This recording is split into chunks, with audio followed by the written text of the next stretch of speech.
अपने पसंदीदा शो के फुल एपिसोड देखने के लिए अभी डाउनलोड करें दंगल प्ले ऐप।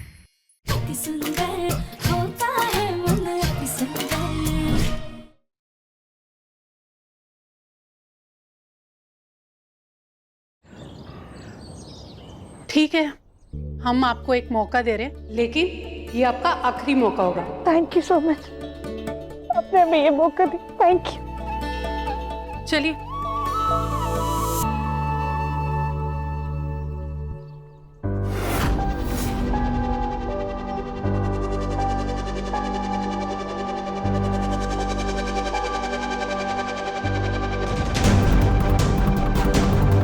कली,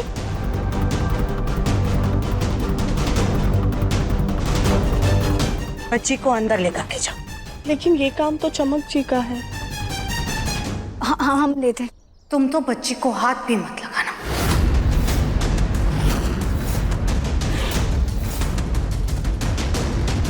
क्या हुआ मैडम जी, हमसे कोई गलती हुई क्या? हमने कुछ गलत कह दिया?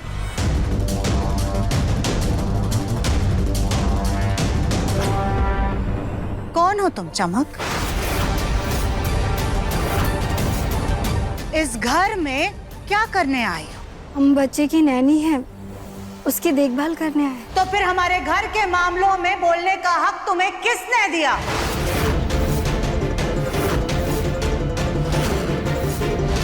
एक नौकरानी होकर के खुद को घर की सदस्य समझने लगी हो क्या?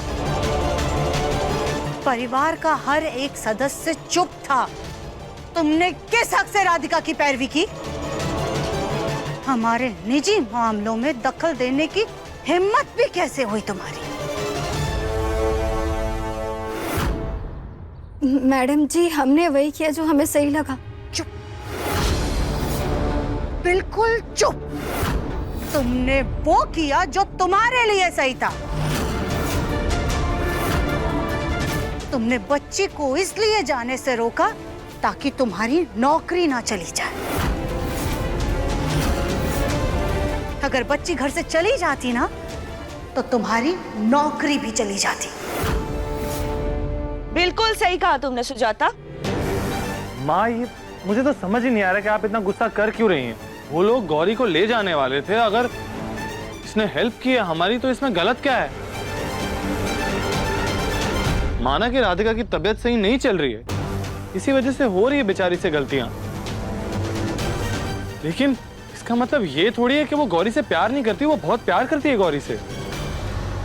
मुन्ना प्लीज, तू हमसे ये बेकार की बहस तो कर ही मत। चमक को बीच में बोलने का हक नहीं था। हमारे परिवार में से कोई भी राधिका की वकालत नहीं कर रहा था, तो चमक को भी हमारे घर के मामलों में टांग अड़ाने की जरूरत नहीं थी। और राधिका की सिर्फ तबीयत ही नहीं खराब है, इसका तो दिमाग खराब हो गया है।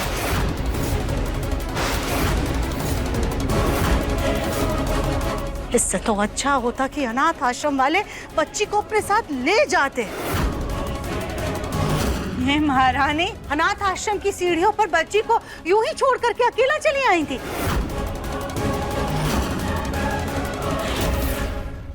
और कल को क्या पता, अचानक से बीच सड़क में जाकर किसी गाड़ी के नीचे छोड़ दिया, तब क्या करेंगे?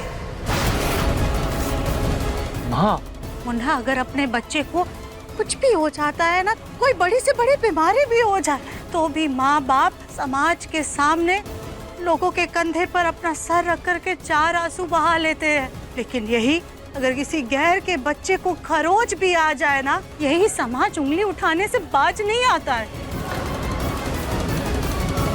वो काला करने से चूकता नहीं है। बेटा, फिर ये तो अनाथ आश्रम का मामला है। अगर इस बच्ची को एक नाखून भी लग गया ना, तो ये लोग तुझे जेल भेज देंगे।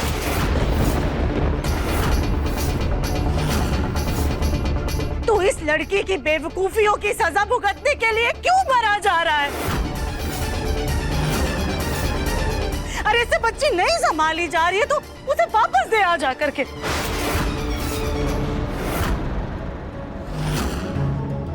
माँ, ये कैसी बातें कर रही हैं आप? बेटी है वो मेरी, कोई कपड़ा नहीं जो मैंने किसी दुकान से लिया है, फिट नहीं हो रहा तो वापस दे दूंगा।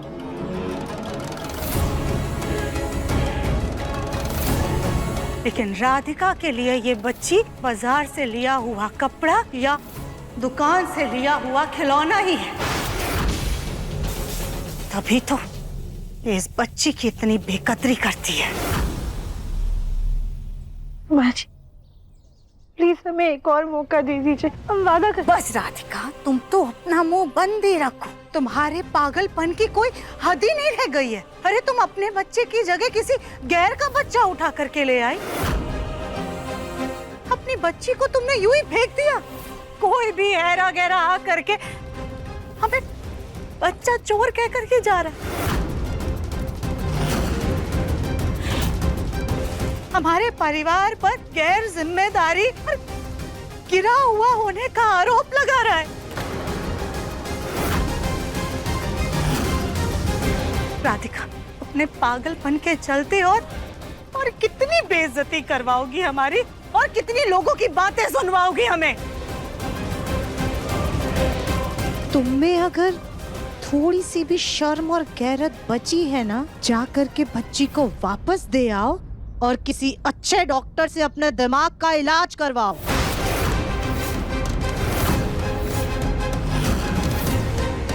हाँ, ये क्या कह रही हैं आप?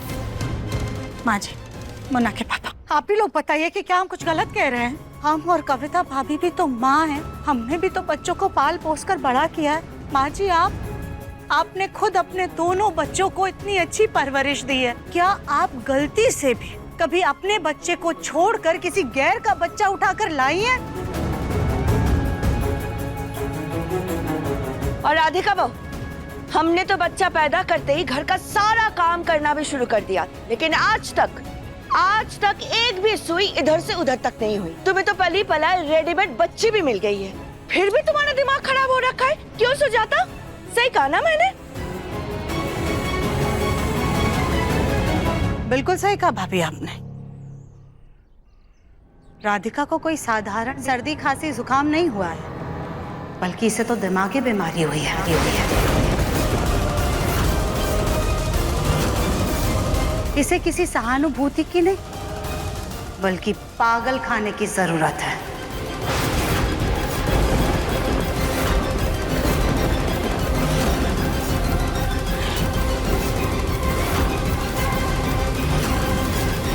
मैडम जी, आप कुछ ज्यादा ही सोच रही हैं। ऐसा कुछ नहीं है। हम मानते हैं कि राधिका दी से गलती हुई है, लेकिन राधिका दी की हालत तो देखो। हर किसी की सहन शक्ति एक जैसी नहीं होती है। कुछ औरतें ऐसी हालत में परेशान हो जाती हैं, जिसकी वजह से वो तनाव में आ जाती है। राधिका दी को मानसिक डॉक्टर की जरूरत है, जो उन्हें दवाई दे सके, उनके दिमागी हालत को आराम दे सके, ना कि पागल खाने वगैरह जाने की जरूरत है।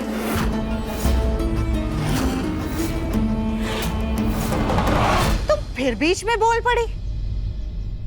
माँ, कुछ गलत नहीं कहा चमक ने।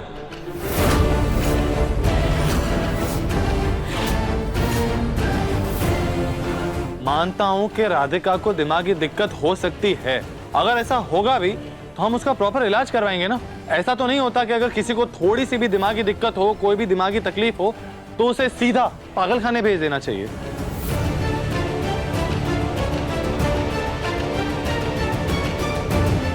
तरमीम जी, शायद माँ जी सही कह रही है। क्या पता हम सच में पागल। चुप हो जाओ राधिका, तुम भी ना माँ की बातों में मत आओ।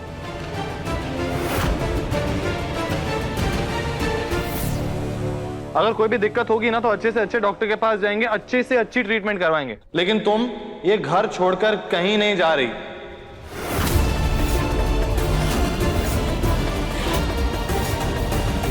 दिव्यम बेटा, वैसे तो ये तुम दोनों पति पत्नी के बीच का मामला है, इसलिए ज्यादा नहीं बोलूंगा। पर राधिका को लेकर सुजाता की चिंता भी गलत नहीं है। आज तो पुलिस आते आते रह गई, लेकिन कल को कोई बड़ी गलती हो गई राधिका से और पुलिस घर में आ गई तो फिर क्या करेंगे?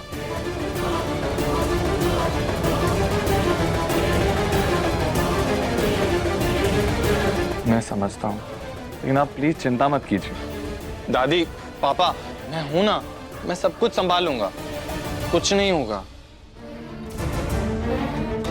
चमक जी, आप गौरी का अच्छे से ध्यान रखिएगा और इस बात का खास ध्यान रखिएगा कि उसे कोई भी तकलीफ नहीं होनी चाहिए।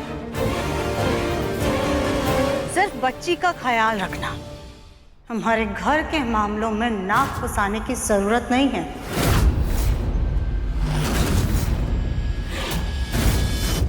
दंगल एक्सप्रेस चैनल को सब्सक्राइब करिए।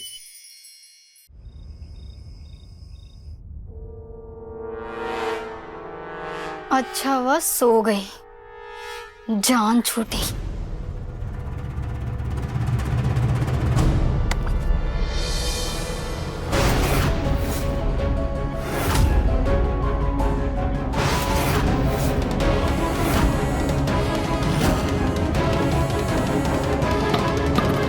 मौसी जी क्या कर रही हैं आप? तुम्हारी अक्ल ठिकाने लगा रहे हैं, बेवकूफ कहीं की। अरे अपनी होने वाली सास को ही अपने खिलाफ कर दिया। तुम्हें इस घर में बहू बनाने वाला वो एकमात्र जरिया है और उसको भी अपने खिलाफ कर लिया। राधिका का साथ देने की क्या जरूरत थी?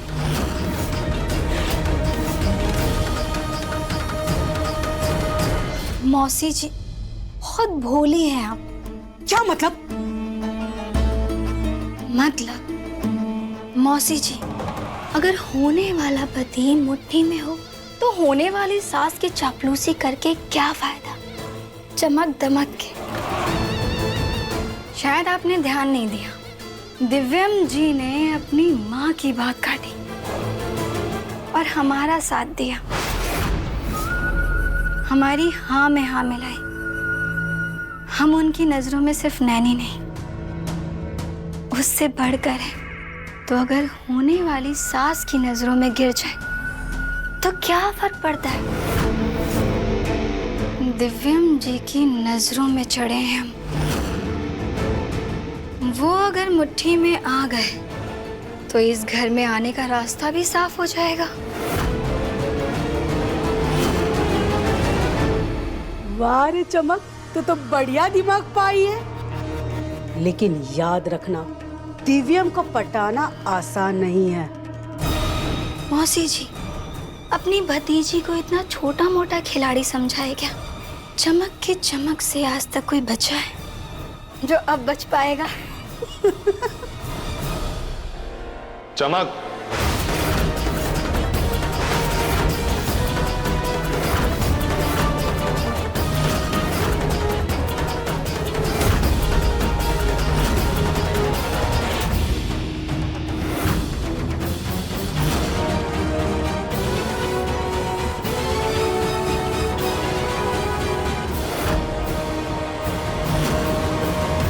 मुझे लगा था कि तुम सिर्फ नैनी हो, लेकिन अब पता चला कि तुम नैनी के साथ साथ एक अच्छी इंसान भी हो। थैंक यू आज राधिका का साथ देने के लिए और अनाथ आश्रम वालों को गौरी को ले जाने से रोकने के लिए। दिव्यम जी, हमने वही किया जो हमें सही लगा, और वैसे भी हमारा मानना है कि हमेशा सही का साथ देना चाहिए। अच्छी बात है, मैं गौरी को ले जाता हूँ।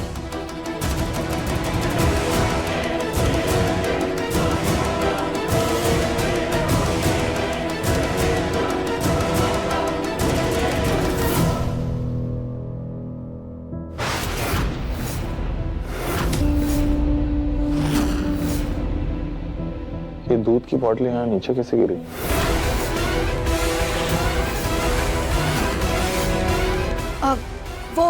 वो हम दूध की बोतल धोने ले जा रहे थे तो हाथ से छूट गई। हम ले आते हैं। Okay.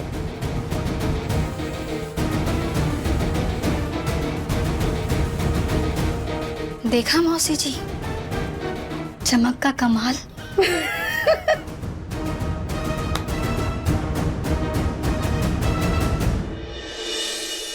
दिव्रानी जी, लीजिए पानी पीजिए।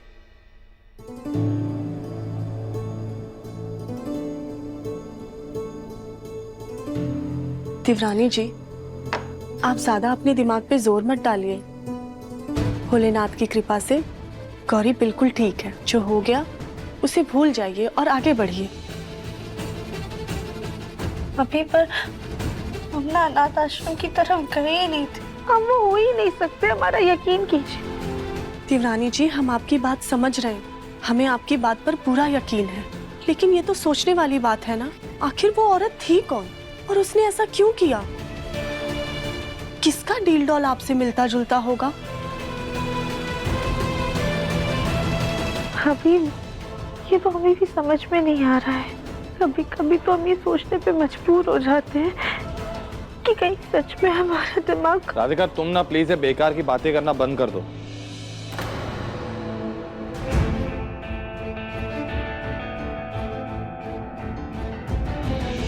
देवर जी, आप ही समझाइए देवरानी जी को, ये सुबह के हादसे को सोच सोच करके अपनी तबीयत खराब कर रही हैं।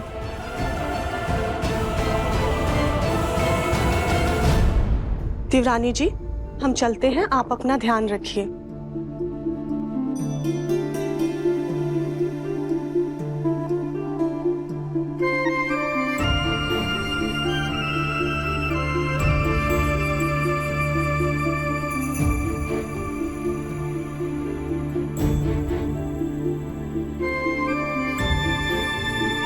राधिका, मैं मानता हूं कि आज जो कुछ भी हुआ ना, बहुत गलत हुआ, और सच कहूं तो मैं बहुत गुस्सा भी था तुमसे। लेकिन जब मैंने चमक की बातें सुनी, उन पे गौर किया, मुझे लगा कि हो सकता है कि स्ट्रेस की वजह से तुम्हें कोई दिमागी प्रॉब्लम हो रही होगी, और अगर गलती से भी ऐसा है तो मेरा फर्ज बनता है कि मैं तुम्हें गलत ना समझूं, बल्कि तुम्हारा अच्छे से अच्छा ट्रीटमेंट करवाऊं। मतलब आपको भी ऐसा लगता है कि हम पागल?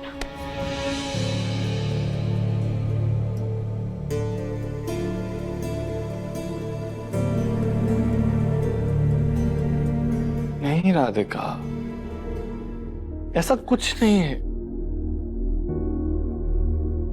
लेकिन मुझे लगता है कि गौरी के माँ बाप होने के नाते हमें हमारी सेहत के साथ और गौरी के साथ बिल्कुल लापरवाही नहीं बरतनी चाहिए।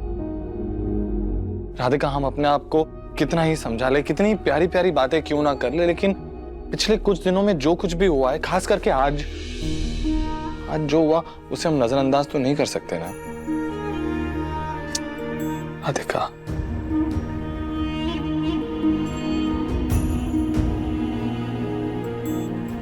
मैं तुम पर कोई शक नहीं कर रहा, मैं तुम पर कोई उंगली नहीं उठा रहा, मैं सिर्फ प्रिकॉशन लेना चाहता हूँ, सेफ्टी, कि हमारी गौरी पर कभी कोई खतरा ना हो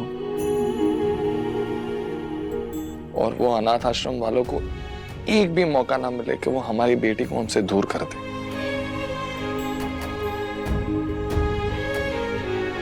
हम किसी बहुत अच्छे डॉक्टर को दिखा देंगे, और मैं जानता हूं कुछ नहीं होगा, कुछ नहीं आएगा, स्ट्रेस होगा सिर्फ, लेकिन एक बार डॉक्टर को दिखा देते, वो कुछ तो दवाइयां देगा, और अगर वो कोई दवाइयां देगा तो अच्छा है ना राधिका?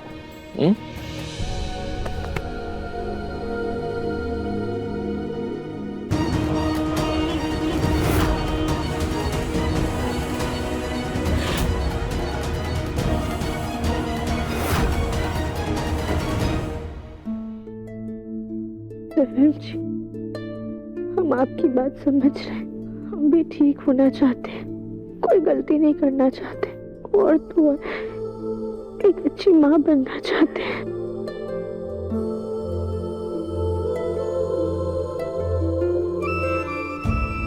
मेरी प्यारी राधिका बंसल, तुम ऑलरेडी एक बहुत अच्छी माँ हो। चलो, अब दिल छोटा मत करो, और ये मोटे मोटे आंसू मत बहाओ, स्माइल करो। छी, ऐसी गंदी वाली स्माइल नहीं, मेरी राधिका जैसी दिखती है वैसी प्रिटी स्माइल, प्रिटी प्यारी।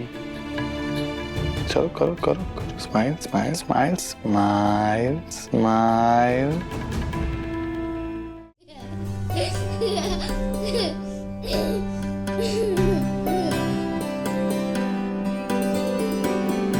ये क्या चीटिंग चल रही है? मैं तुम्हें कब से बोल रहा हूँ कि हंसने के लिए, तो तुम नहीं हंस रही, लेकिन तुम्हारी बेटी वहां पे हंस रही है तो तुमने हंसना शुरू कर दिया, क्यों? हाँ तो बेटी किसकी है? हेलो, मेरी भी बेटी है,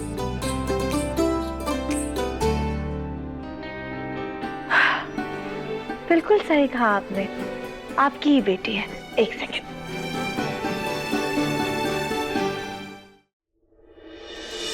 ये लीजिए, अपनी बेटी का डायपर चेंज कर दीजिए।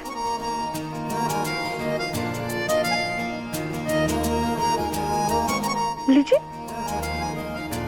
मतलब जब डायपर चेंज करवाने की बारी आएगी तो मेरी बेटी, लेकिन जब कह करके हंसने की बारी आएगी तब तुम्हारी बेटी। हाँ तो आपने ही तो कहा आपकी बेटी। ये लीजिए। तुम डायपर चेंज करोगी, मैं नहीं। आप पापा है ना, आप डायपर चेंज करेंगे। आप मम्मी हैं, यशोदा मैया, आप डायपर चेंज करेंगे। लेकिन आप डायपर चेंज करेंगे, आपने कहा ना आपकी बेटी है। अरे तो हमारी बेटी है, पर तुम माँ हो, माँ सारा काम करती है। देखो वेरी गुड। हमारी बेटी है ना, तो मिलकर डायपर चेंज करेंगे। चलिए। अभी सब्सक्राइब करें हमारा चैनल और पाएं अनोखा बंधन के सारे शानदार एपिसोड्स। बातों में स्वाद हो तो जीना खुशहाल है, हर कोई अलग और सबका अपना अंदाज है। नए नए ख्वाब भी मेरे लिए खास हो, एक नजर देखते ही प्यार का एहसास हो। मन की सुंदरता है रूप से भी बढ़कर, दिल से देखो तो जानो होता है मन अति सुंदर।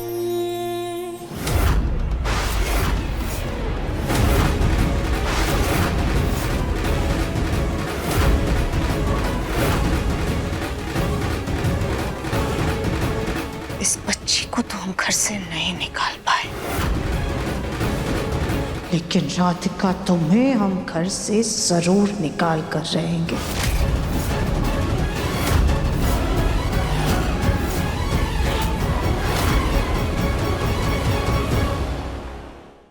जी ये फिजिकली तो बिल्कुल ठीक हैं, लेकिन आप जो इनकी गलतियां बता रहे हैं उससे लगता है कि इन्हें कोई मेंटल इलनेस जरूर है। पर्सनैलिटी डिसऑर्डर वाले लोगों के ऊपर अगर दूसरी पर्सनैलिटी हावी हो गई तो वो आसपास के लोगों के लिए घातक भी साबित हो सकते हैं। इस हद तक भी जा सकते हैं कि अनजाने में किसी की जान ले लें।